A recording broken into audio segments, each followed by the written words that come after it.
Hello friends, उम्मीद है आप लोग स्वस्थ होंगे, अच्छे होंगे और अपना पढ़ाई को जारी रख रहे होंगे। तो चलिए बिहार सीरीज में आगे हम लोग देखते हैं असहयोग आंदोलन। Let's start. असहयोग आंदोलन के मुख्य कारण क्या थे? हेडिंग है हमारा असहयोग आंदोलन और उसमें बिहार का भूमिका। तो देखते हैं कि असहयोग आंदोलन के मुख्य कारण क्या थे। फर्स्ट है कि रॉलेट एक्ट को रद्द करना और पंजाब की गलती को सुधारना, यानी ब्रिटिश सरकार को पंजाब में हो रही घटनाओं, खासकर अमृतसर के जलियांवाला बाग हत्याकांड की घटना पर खेद व्यक्त करना चाहिए था। ये भी असहयोग आंदोलन का कारण था, जिसमें कि रॉलेट एक्ट और जलियांवाला बाग हत्याकांड के मुद्दा के प्रति लोगों के पास आक्रोश था। सेकेंड है खिलाफत की गलती को सुधारना, यानी अंग्रेजों को तुर्की के प्रति नरम रवैया अपनाना चाहिए। तो सेकेंड हो गया खिलाफत की गलती को सुधारना। आगे देखते हैं थर्ड पॉइंट। तो थर्ड पॉइंट है कि स्वराज के लिए राष्ट्रवादियों की इच्छा को संतुष्ट करना। स्वराज के लिए राष्ट्रवादियों की इच्छा को संतुष्ट करना। अंग्रेजों ने कांग्रेस की किसी भी मुख्य मांग को पूरा करने से इनकार कर दिया।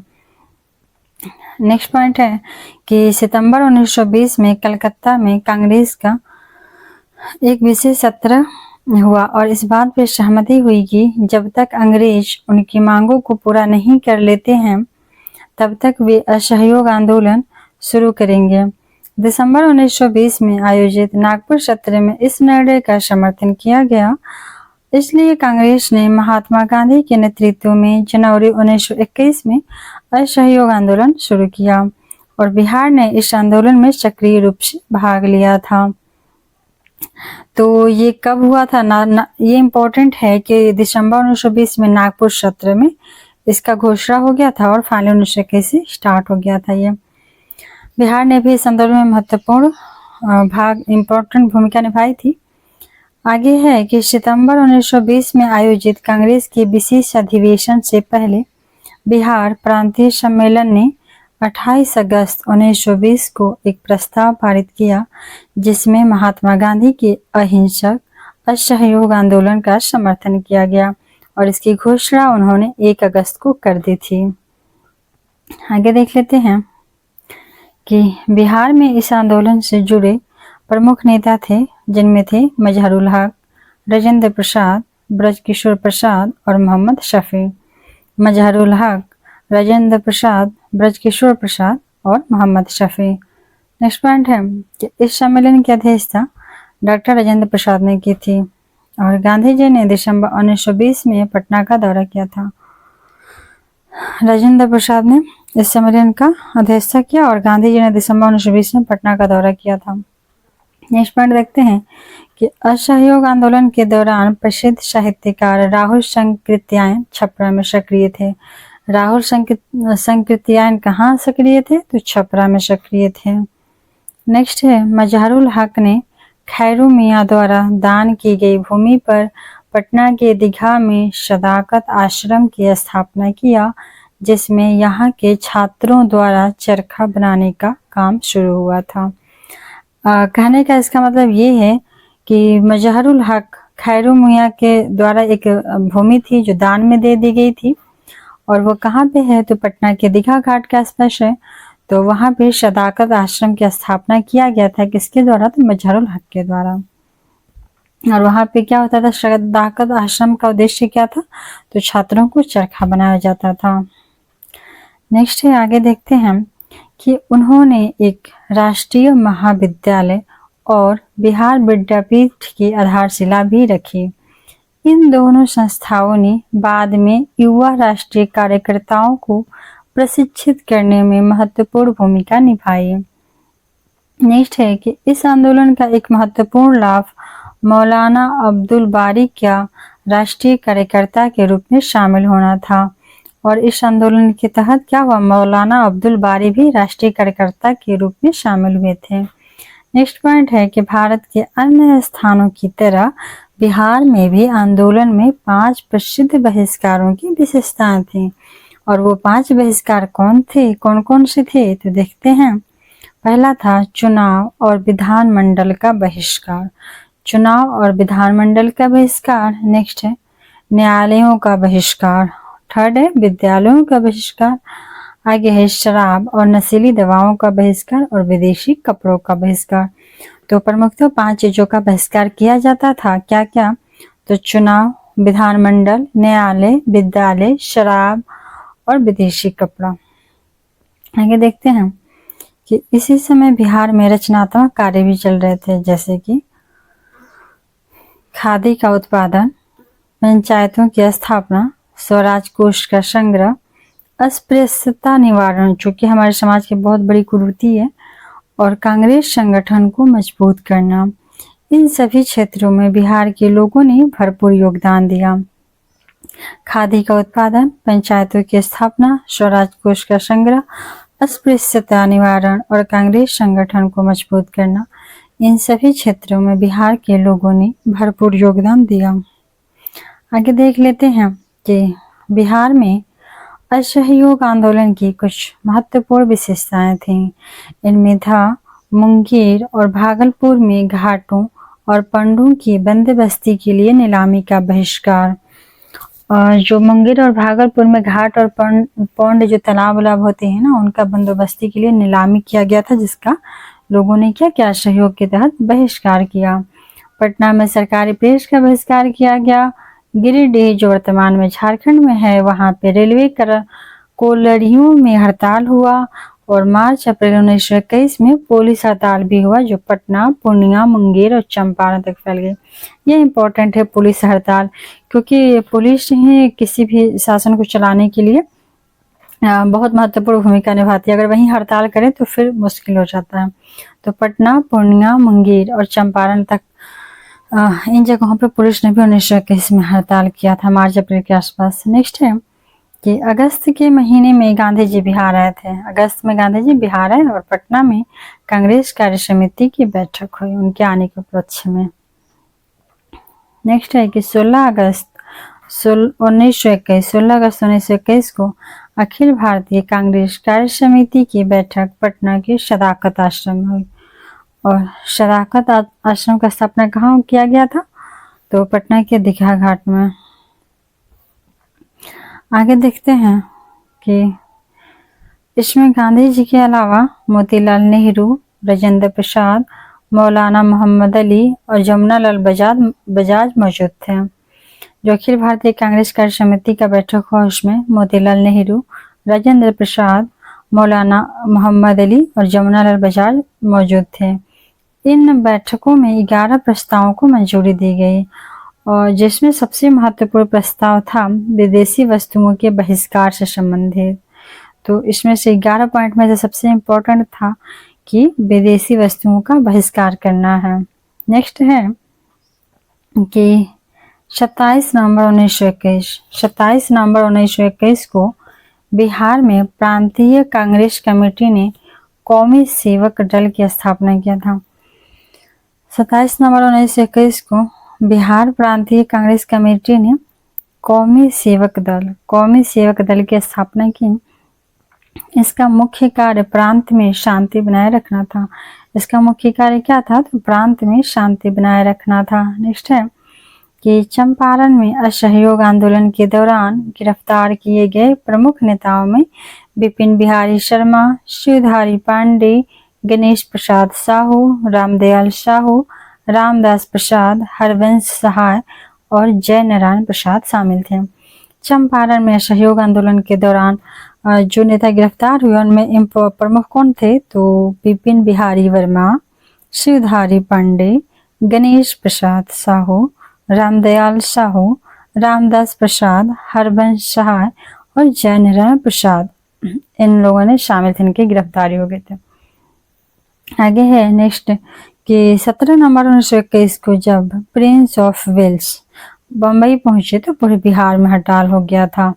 प्रिंस ऑफ वेल्स जब मुंबई पहुंचे थे 1921 में, तब क्या हुआ? पूरे बिहार में हड़ताल किया गया। आगे है 22 दिसंबर 1921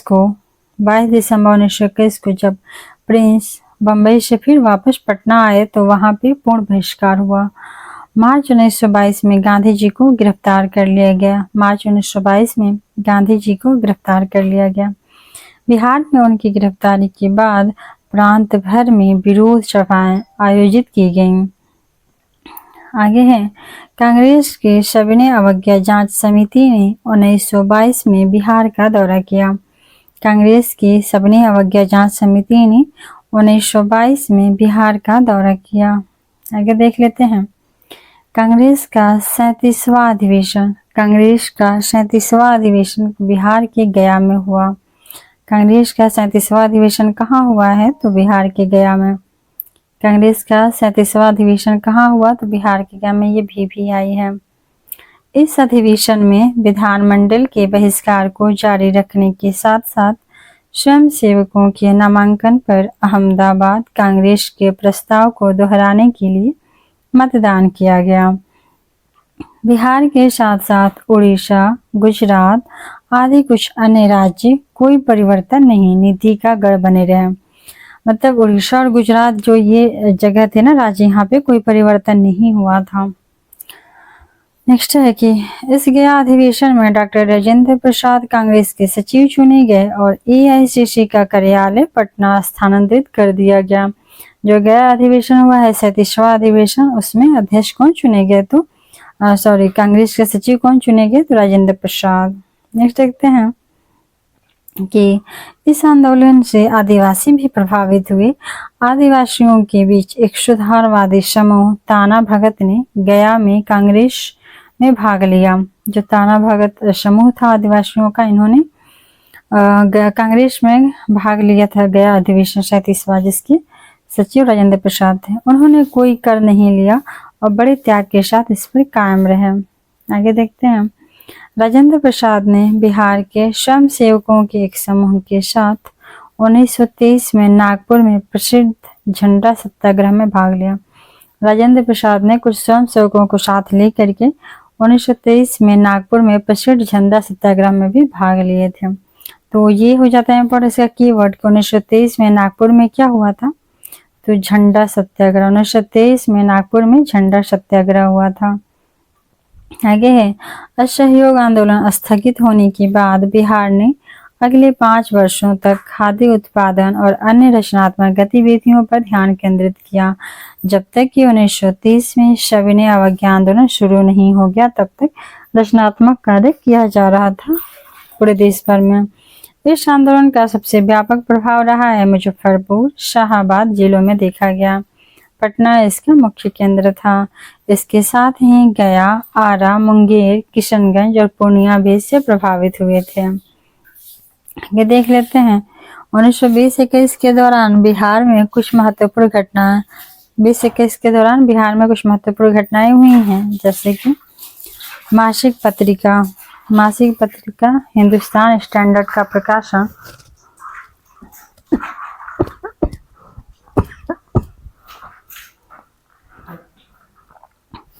मासिक पत्रिका हिंदुस्तान स्टैंडर्ड का प्रकाशन सच्चिदानंद सिन्हा ने किया था। मासिक पत्रिका हिंदुस्तान स्टैंडर्ड का प्रकाशन किसने किया? तो सच्चिदानंद सिन्हा ने किया। नेक्स्ट है कि समाजवाद क्यों जयप्रकाश नारायण द्वारा लिखी गई थी। समाजवाद क्यों जयप्रकाश नारायण द्वारा लिखी गई थी। हिंदुस्तान स्टैंडर्ड सच्चिदानंद सिन्हा, हिंदुस्तान स्टैंडर्ड सच्चिदानंद सिन्हा और समाजवाद क्यों जयप्रकाश नारायण। आगे पॉइंट देखते हैं, 1920 में भागलपुर में राजेंद्र प्रसाद की अध्यक्षता में प्रांतीय राजनीतिक सम्मेलन की बैठक हुई। 1920 में भागलपुर में राजेंद्र प्रसाद की अध्यक्षता में प्रांतीय राजनीतिक सम्मेलन की बैठक हुई थी, जिसमें असहयोग आंदोलन का प्रस्ताव का समर्थन किया गया था। आगे है कि चंपारण में सत्याग्रह के लेखक कौन थे? तो डॉक्टर राजेंद्र प्रसाद। चंपारण में सत्याग्रह पुस्तक के लेखक कौन थे? तो राजेंद्र प्रसाद थे।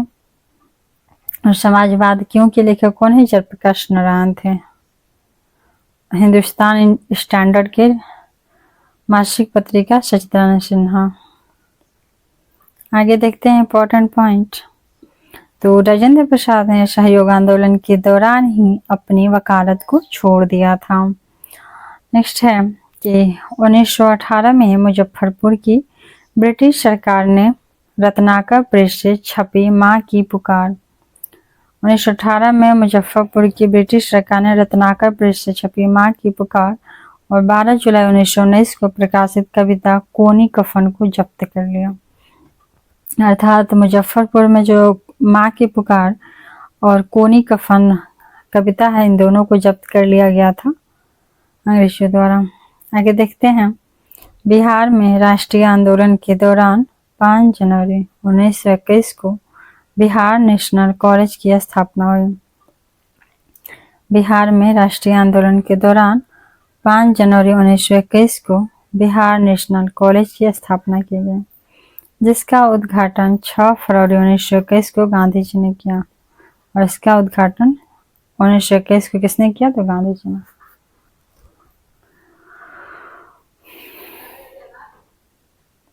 आगे देखते हैं,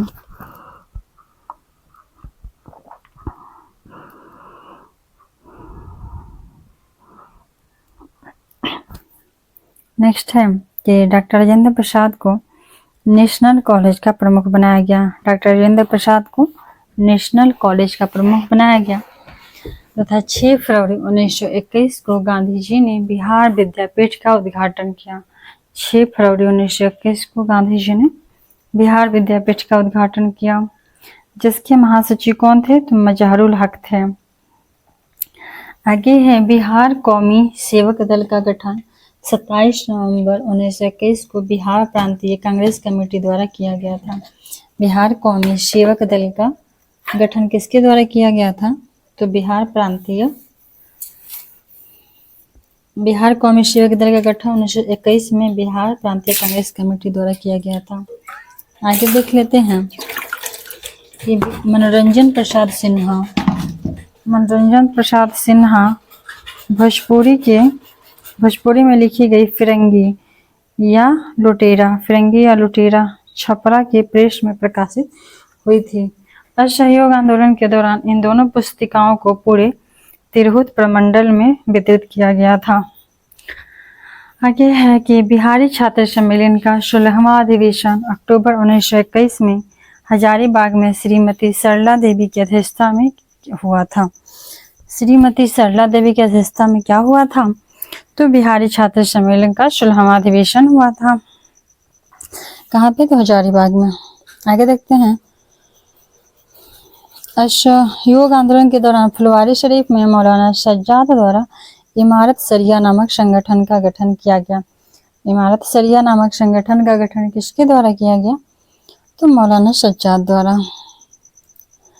आगे देख लेते हैं, असहयोग आंदोलन के दौरान भागलपुर में झंडा कांड हुआ था। यह इंपॉर्टेंट है कि भागलपुर में झंडा कांड कब हुआ था? तो असहयोग आंदोलन के दौरान।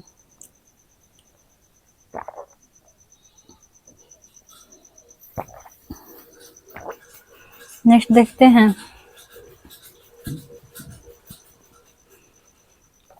स्वराजवादी आंदोलन।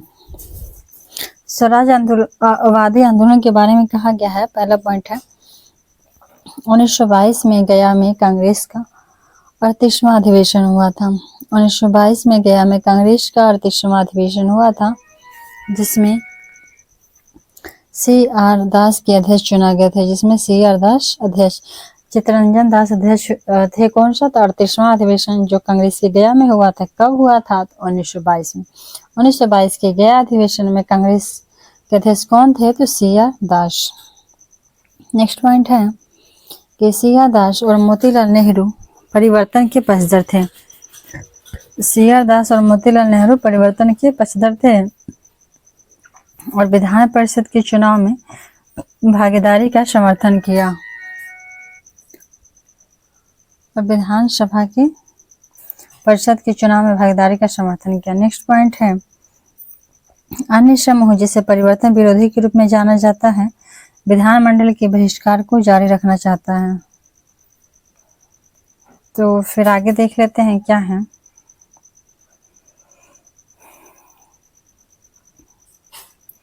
मोतीलाल नेहरू, CR दास, सत्यमूर्ति जैसे परिवर्तन समर्थकों ने 1 जनवरी 1923 को स्वराज पार्टी का गठन किया। स्वराज पार्टी का गठन कब हुआ था? तो 1923 को हुआ था। और अतिश्वर सम्मेलन जो गया में हुआ था 1923 में, तो उसके अध्यक्ष कौन थे? चित्रन सिंह परिवर्तन समर्थक समूह के थे और राजेंद्र प्रसाद परिवर्तन विरोधी समूह के थे। तो जो बिहार में श्री कृष्ण सिंह जी थे, बिहार के प्रथम मुख्यमंत्री जी समर्थक समूह के थे और राजेंद्र प्रसाद परिवर्तन विरोधी समूह के थे। आगे देखते हैं कि फरवरी 1923 में जब स्वराज पार्टी की बिहार शाखा शुरू हुई तो श्री कृष्ण सिंह इसके अध्यक्ष बने थे। 1923 में जब स्वराज पार्टी की बिहार शाखा शुरू हुआ तो श्री कृष्ण सिंह इसके अध्यक्ष बने और इसकी पहली बैठक 2 जून को पटना में की गई थी। स्वराज पार्टी के पहली शाखा के अध्यक्ष कौन थे? तो श्री कृष्ण सिंह थे। आगे देखते हैं बिहार में स्वराज पार्टी के अध्यक्ष श्री नारायण प्रसाद। बिहार में स्वराज पार्टी के अध्यक्ष श्री नारायण प्रसाद और सचिव अब्दुल बारी चुने गए। स्वराज पार्टी के पहले जो था शाखा उसमें श्री कृष्ण सिंह थे, लेकिन फिर जब बाद में बना बिहार में तो उसके कौन थे? श्री नारायण प्रसाद और सचिव अब्दुल बारी। आगे देखते हैं हालांकि बिहार परिवर्तन विरोधी लोगों का गढ़ बना रहा है, इसलिए स्वराज पार्टी बिहार में ज्यादा प्रभावी नहीं रहा, क्योंकि यहाँ बिहार के लोग में क्या है कि ये परिवर्तन विरोधी थे, तो इसलिए स्वराज पार्टी क्या हुआ? बिहार में ज्यादा प्रभावी नहीं हो सका। दिसंबर 1923 तक इसकी विफलताएं स्पष्ट हो गई थी और 1925 तक यह बिहार में लगभग स्वराज पार्टी क्या हुआ? निष्क्रिय हो गया। आगे देख लेते हैं Simon commission, Simon go back. इतने सारे लोग हैं जो प्रदर्शन कर रहे हैं।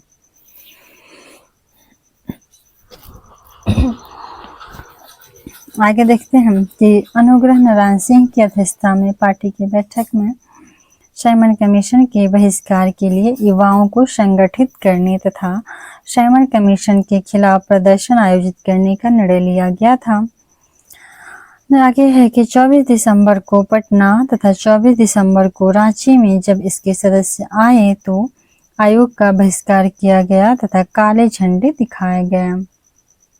आगे देख लेते हैं 9 दिसंबर 1928 को अनुग्रह नारायण सिन्हा की अध्यक्षता में बिहार प्रांतीय सम्मेलन का आयोजन बिहार में साइमन कमीशन के बहिष्कार के लिए किया गया। 1928 को अनुग्रह नारायण सिन्हा की अध्यक्षता में बिहार प्रांतीय सम्मेलन का आयोजन बिहार में साइमन कमीशन के बहिष्कार के लिए किया गया। लेकिन 12 दिसंबर 1928 को साइमन कमीशन पटना आ गया। तो इन लोगों ने अपना विरोध प्रदर्शन 9 दिसंबर को कर रहे थे आयोजन और 12 दिसंबर को साइमन पटना आया। 10 अगस्त 1929 को बिहार में राजनीतिक पीड़ित दिवस मनाया गया। ये इम्पोर्टेंट है, भी है। 10 अगस्त 1929 को बिहार में राजनीतिक पीड़ित दिवस मनाया गया। आगे देख लेते हैं बहिष्कार आंदोलन के बारे में देखते हैं। तो यह विदेशी वस्तुओं की बहिष्कार और भारतीय वस्तुओं को अपनाने का आंदोलन था। बहिष्कार आंदोलन क्या था? तो विदेशी वस्तु का बहिष्कार और भारतीय वस्तु को अपनाना। बिहार में कांग्रेस कमेटी ने मैजिक लालटेन के माध्यम से खादी को लोकप्रिय बनाने का अभियान शुरू किया और गांव-गांव तक पहुंचकर हस्ताक्षर अभियान चलाया। आगे देखते हैं पूर्ण स्वराज अर्थात पूर्ण स्वतंत्रता संकल्प। इसके बारे में डिटेल जानते हैं। तो पहला पॉइंट है कि 20 जनवरी 1930 को बिहार कांग्रेस कार्य समिति ने झंडा फहराकर कांग्रेस की पूर्ण स्वतंत्रता की योजना का समर्थन किया। 20 जनवरी 1930 को बिहार कांग्रेस कार्य समिति ने झंडा फहराकर कांग्रेस की पूर्ण स्वतंत्रता की योजना का समर्थन किया। ये मैप कुछ दिया गया है शबनी अवज्ञा आंदोलन से संबंधित। यहाँ गांधी जी हैं जो नमक उठा के कानून तोड़ रहे हैं और इनके सहयोगी लोग हैं। आगे देख लेते हैं कि महात्मा गांधी के नेतृत्व में 1930 में स्वराज के लिए सविनय अवज्ञा आंदोलन शुरू किया गया था। महात्मा गांधी के नेतृत्व में 1930 में स्वराज के लिए सविनय अवज्ञा आंदोलन शुरू किया गया था इस आंदोलन में बिहार की अहम भूमिका थी। 6 अप्रैल 1930 को नमक सत्याग्रह की तिथि तय की गई। 6 अप्रैल 1930 को नमक सत्याग्रह की तिथि तय की गई। राजेंद्र प्रसाद ने फरवरी के महीने में पटना में एक भीषण भाषण में सविनय अवज्ञा की संभावित दिशाओं की समीक्षा की। 6 अप्रैल 1930 को नमक सत्याग्रह की तिथि घोषित की गई और राजेंद्र प्रसाद ने फरवरी के महीने में पटना में एक भाषण में सविनय अवज्ञा की संभावित दिशाओं की समीक्षा की थी। आगे देखते हैं।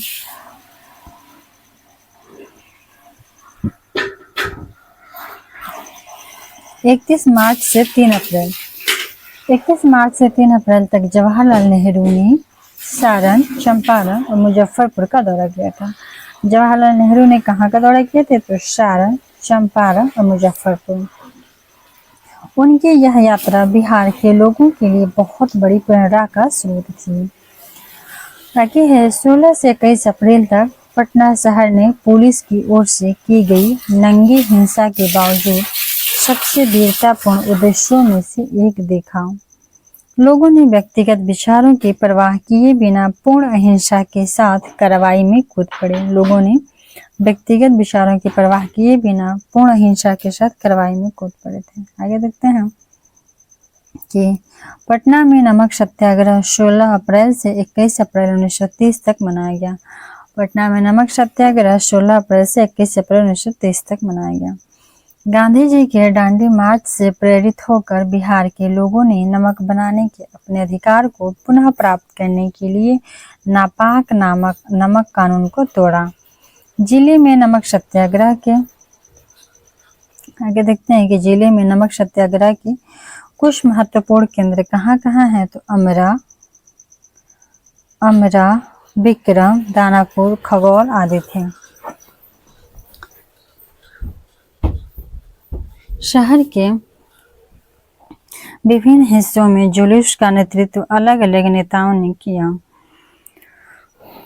युवक पत्रिका के संपादक राम वृक्ष बेनीपुरी ने गुलजार बाग में सभा का नेतृत्व किया, जबकि प्रोफेसर अब्दुल बारी और आचार्य कृपलानी ने पटना कॉलेज के पास सत्याग्रहियों का नेतृत्व किया। आगे देखते हैं। सरकार ने हिंसा और क्रूरता का सहारा लिया। बेनीपुरी को रास्ते में गिरफ्तार कर लिया गया और पटना कॉलेज के पास समूह को घुड़सवार पुलिस अधिकारियों ने पीटा और कोड़े मारे। आगे देखते हैं। लोगों ने गंभीर उकसावे के बावजूद अद्भुत धैर्य और संयम बनाए रखा। लोगों ने इतने सारे उकसावे के बावजूद अद्भुत धैर्य और संयम बना के रखे और उन लोगों ने 16 अप्रैल 1930 को पटना में सत्याग्रह का उद्घाटन किया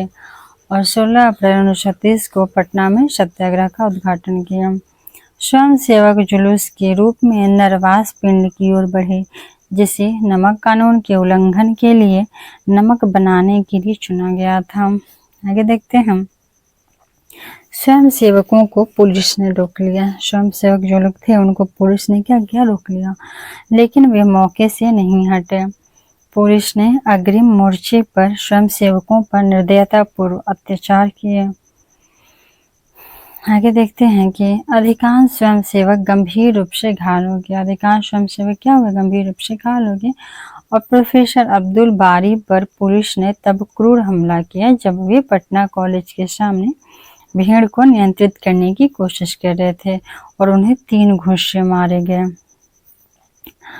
आगे देखते हैं। आचार्य जेबी कृपलानी पर भी पुलिस ने लाठियों से हमला किया। पुलिस अधिकारियों ने राजेंद्र प्रसाद पर भी दबाव डाला जब वे कुछ अन्य नेताओं के साथ सड़क पर चुपचाप आगे बढ़ रहे थे, लेकिन लोग नहीं रुके। आगे देखते हैं कि बिहार में भागलपुर में स्वयं सेवकों का एक नियमित शिविर शुरू किया गया था।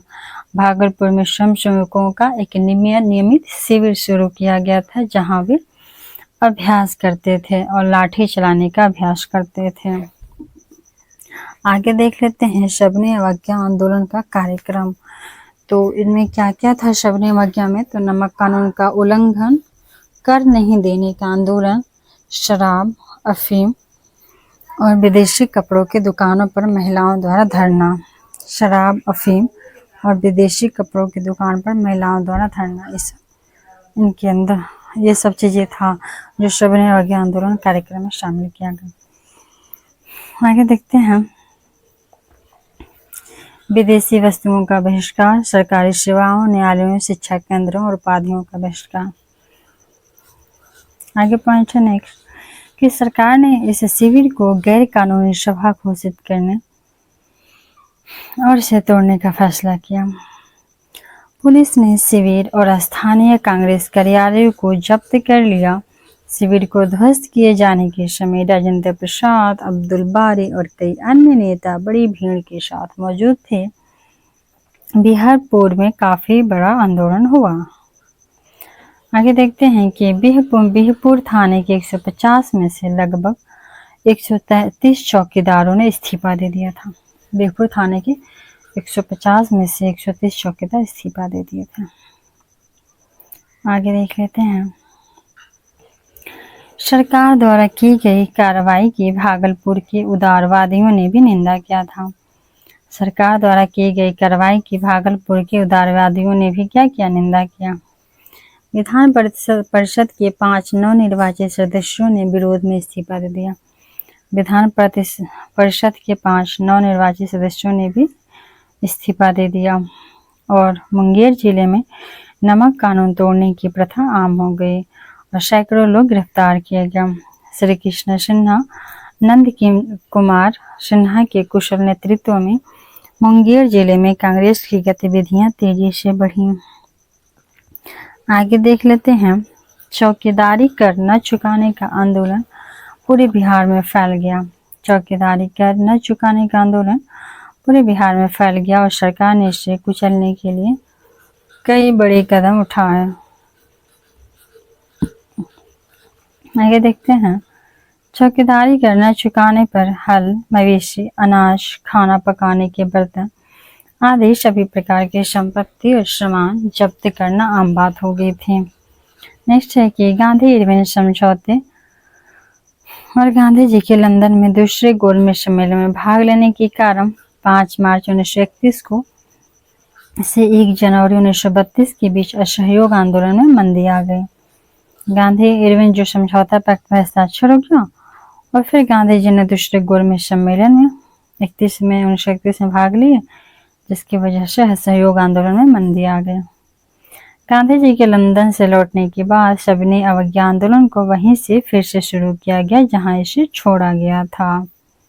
आगे देखते हैं, सरकार ने इस आंदोलन को कुचलने के लिए कड़े कदम उठाए और सरकार ने भारतीय जीवन की लगभग हर गतिविधि को कवर करने वाले कई अध्यादेश पारित किए।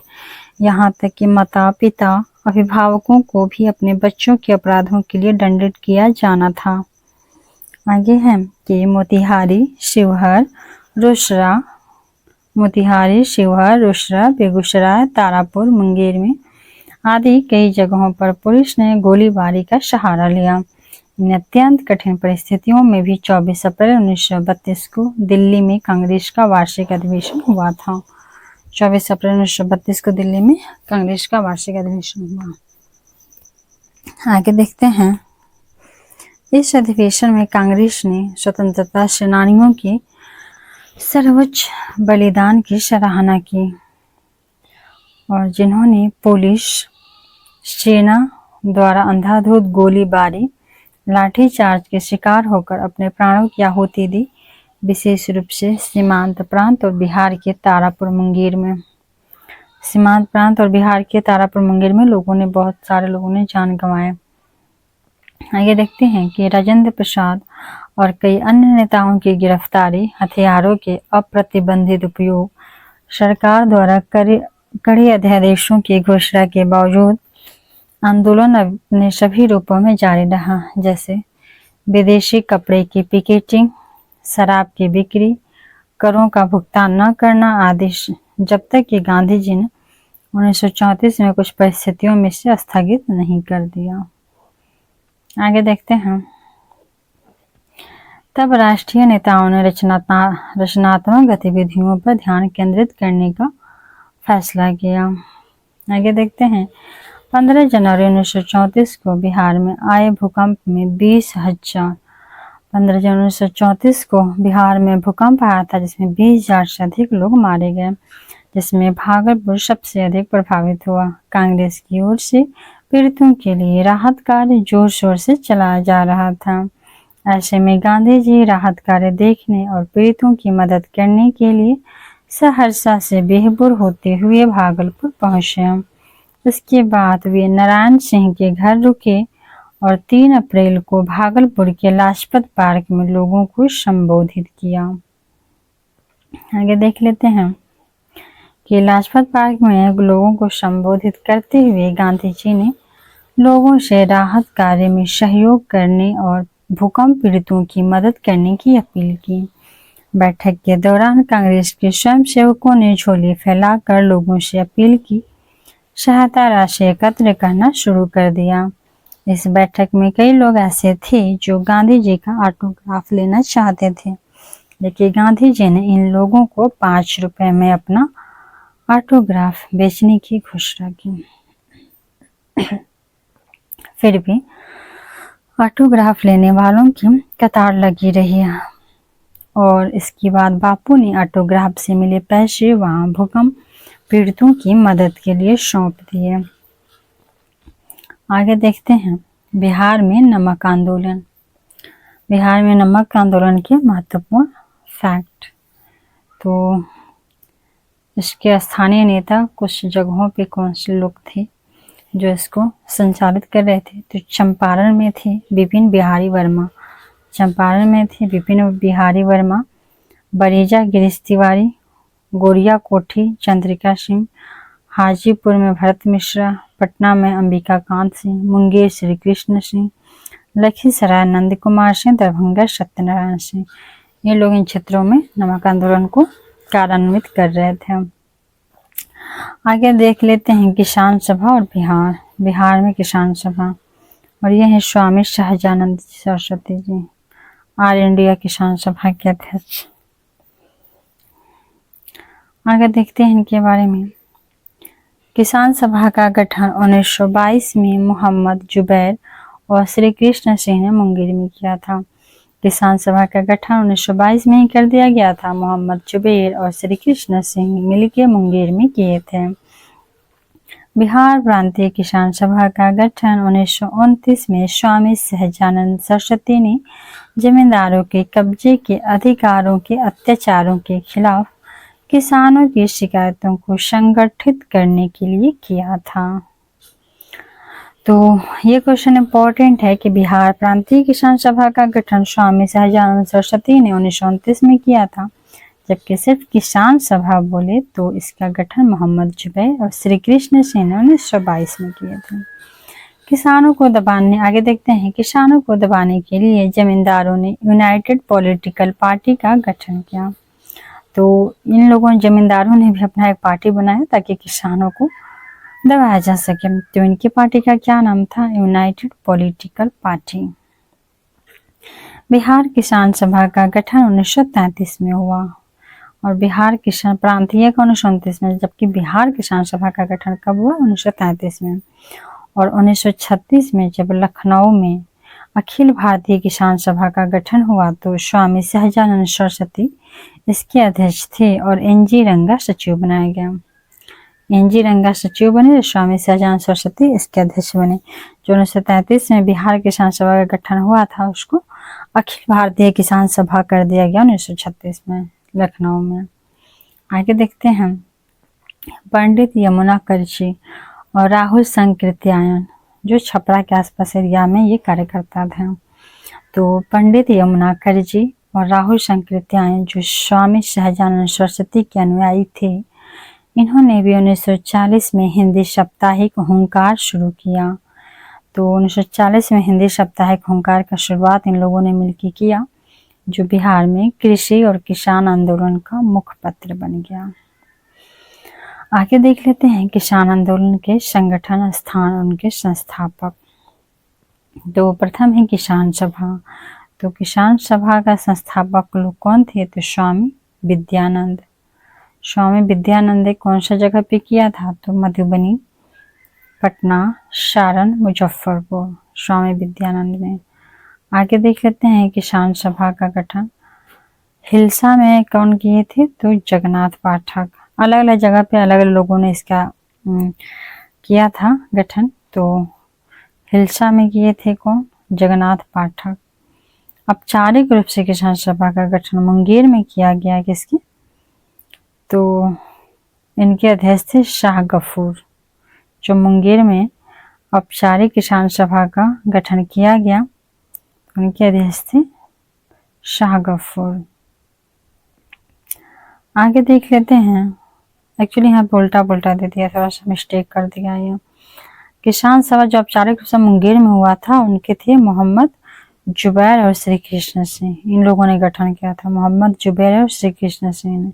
और बिहार के प्रांतीय किसान सभा का 1929 का गठन किए थे स्वामी सहजानंद सरस्वती। और अखिल भारतीय किसान सभा 1936 का लखनऊ में हुआ था। किसान सभा जो 1933 में हुआ था गठन, उसी को मॉडिफाई करके, जिसकी अध्यक्षता स्वामी सहजानंद सरस्वती ने किया था। आगे देख लेते हैं बिहार सोशलिस्ट पार्टी, जयप्रकाश नारायण। इसकी शुरुआत 1931 में रामानंद मिश्रा, गंगा शरण सिन्हा, राम वृक्ष बेनीपुरी ने की थी बिहार सोशलिस्ट पार्टी की शुरुआत। हालांकि इसकी औपचारिक ने 1934 में पटना के अंजुमन इस्लामिया हॉल में रखी गई थी। मतलब औपचारिक रूप से इसका आयोजन कब हुआ था? तो 1934 में अंजुमन इस्लामिया हॉल में। आगे पॉइंट देखते हैं कि आचार्य नरेंद्र देव जयप्रकाश नारायण इसके अध्यक्ष और सचिव चुने गए। तो जयप्रकाश नारायण बिहार सोशलिस्ट पार्टी के क्या थे? सचिव थे। और आचार्य नरेंद्र देव अध्यक्ष थे। तो पूछा जाएगा सोशलिस्ट पार्टी के अध्यक्ष कौन थे? तो नरेंद्र देव।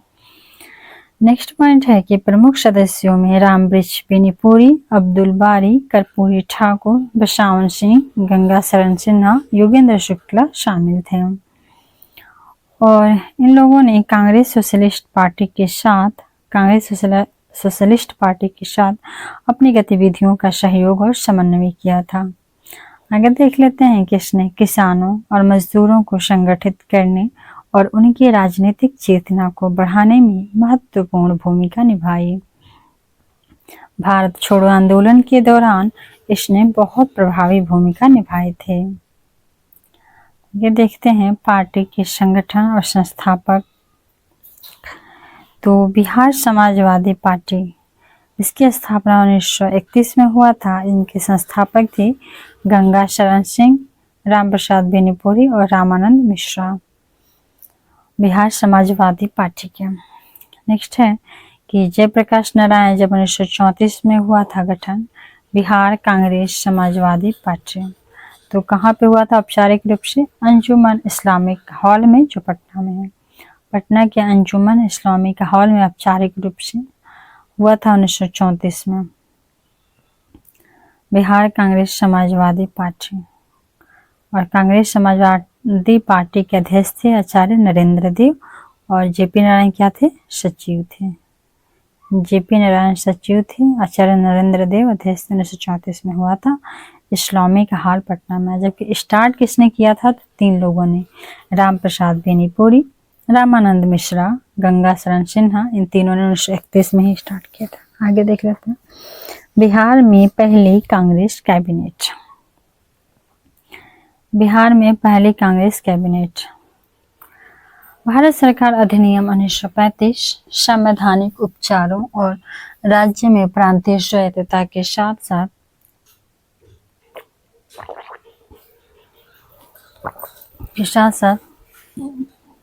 केंद्र में दोहरी प्रशासन के साथ आया, जिसके परिणाम स्वरूप कई रचनात्मक कार्य हुए। उदाहरण के लिए 152 चुनाव क्षेत्रों में चुनाव हुआ, 152 चुनाव क्षेत्र में चुनाव हुआ था।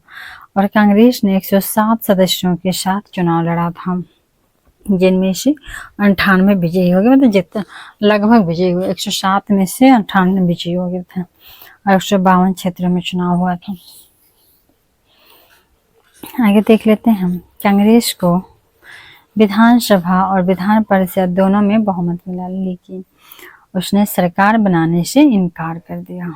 इसलिए मोहम्मद यूनुस जो स्वतंत्र उम्मीदवारों के नेता थे, इन्होंने सरकार बनाई और इस प्रकार मोहम्मद यूनुस बिहार के पहले प्रधानमंत्री बने। तो बिहार के पहले प्रधानमंत्री कौन बने? मोहम्मद यूनुस, और ये स्वतंत्र उम्मीदवारों के नेता थे। आगे देख लेते हैं कि 3 महीने बाद 20 जुलाई 1937 को श्री कृष्ण सिंह प्रधानमंत्री बने और मंत्रिमंडल का गठन हुआ। तो मोहम्मद यूनुस के प्रधानमंत्री के बनने के बाद 3 महीने के बाद श्री कृष्ण सिंह बने थे, जो 20 जुलाई 1937 को। आगे देखते हैं कि रामदयालु सिंह विधान परिषद के पहले अध्यक्ष बने थे। विधान परिषद के पहले अध्यक्ष कौन बने थे? रामदयालु सिंह। नेक्स्ट है अब्दुल बारी।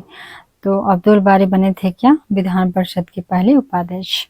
विधान परिषद के पहले अध्यक्ष रामदयालु सिंह और पहले उपाध्यक्ष अब्दुल बारी।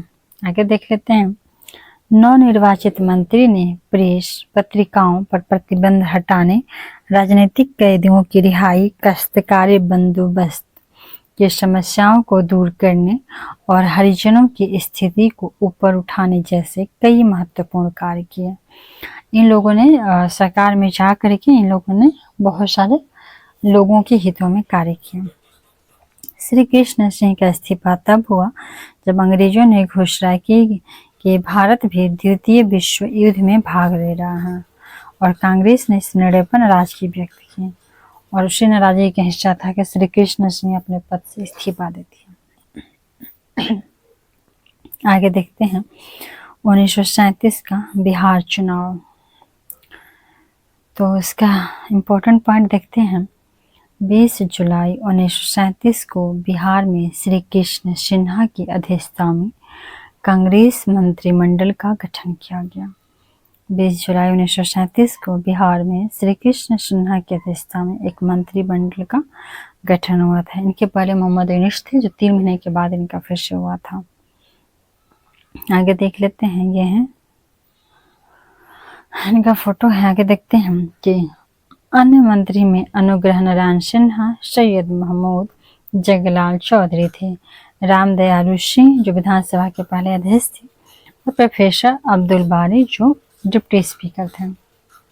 इन लोगों ने बलदेव सहाय को महाधिवक्ता नियुक्त किया और पहले महाधिवक्ता कौन बने? तो बलदेव सहाय।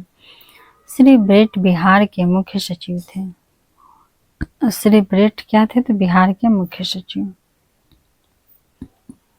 बलदेव सहाय महाधिवक्ता और श्री ब्रेट क्या थे? तो बिहार के मुख्य सचिव। आगे देखते हैं कि उन्होंने एक परिपत्र जारी किया जिसका नवगठित मंत्रालय ने कड़ा विरोध किया और श्री ब्रेट को इसे वापस लेने के लिए मजबूर होना पड़ा, लेकिन राजनीतिक कैदियों की रिहाई के संबंध में अपने दृष्टिकोण से सहमत होने से राज्यपाल के इनकार करने पर मंत्रालय ने अपना इस्तीफा दे दिया। तो ये जो इनका मंत्रालय था, ये जो कैदियों की रिहाई का डिमांड था, तो उस पर उन लोगों ने इनकार कर दिया और फाइनली मंत्रिमंडल अपने पद से इस्तीफा दे दिया। राजनीतिक कैदियों के मुद्दे पर एक समझौते पर पहुंचने के बाद मंत्रालय ने फरवरी 1938 के महीने में अपना कार्यालय फिर से शुरू किया। तो इस मुद्दा पर फिर समझौता हो गया और फिर से ये लोग कार्यालय चले गए, जाने लगे। आगे देखते हैं बिहार मंत्रिमंडल के प्रमुख सुधारात्मक कार्य। इसका पहला पॉइंट है कि काश्तकारी व्यवस्था के तहत किसानों को राहत देने के लिए बिहार काश्तकारी संशोधन अधिनियम पारित किया गया। इन लोगों के प्रयास से बिहार काश्तकारी संशोधन अधिनियम पारित किया गया। नेक्स्ट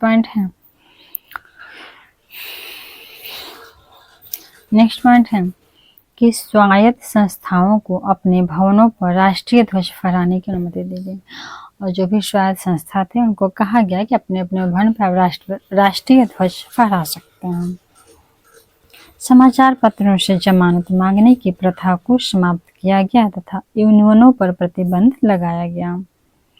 आगे देखते हैं कि श्रमिकों की जीवन स्थितियों की जांच के लिए राजेंद्र प्रसाद की अध्यक्षता में एक श्रम जांच समिति का गठन किया गया। श्रमिक के बारे में जानने के लिए एक श्रम जांच समिति का भी गठन किया गया, जिसके अध्यक्ष कौन थे? तो डॉक्टर राजेंद्र प्रसाद थे। तो श्रमिकों के लिए भी कार्य हुआ, किसानों के लिए भी कार्य हुआ और कैदियों के लिए भी। आगे देखते हैं शिक्षा जगत में क्या हुआ। तो शैक्षिक सुधारों के लिए के.टी. शाह की अध्यक्षता में शिक्षा पुनर्गठन समिति का गठन किया गया। तो श्रमिकों के लिए जो आयोग बना था उसके अध्यक्ष राजेंद्र प्रसाद, और जो शिक्षा के लिए समिति बना उसके अध्यक्ष के.टी. शाह थे। मौलाना अबुल कलाम की अध्यक्षता में हिंदुस्तानी समिति का गठन किया, और के.टी. शाह की अध्यक्षता में शिक्षा पुनर्गठन समिति बना, और मौलाना अबुल कलाम की अध्यक्षता में हिंदुस्तानी समिति का गठन किया गया। और इसके बाद प्रारंभ हो जाता है द्वितीय विश्व युद्ध। 1939 में द्वितीय विश्व युद्ध छिड़ने पे भारतीय राष्ट्रवादियों ने ब्रिटिश सरकार द्वारा युद्ध के उद्देश्यों की स्पष्ट घोषणा पर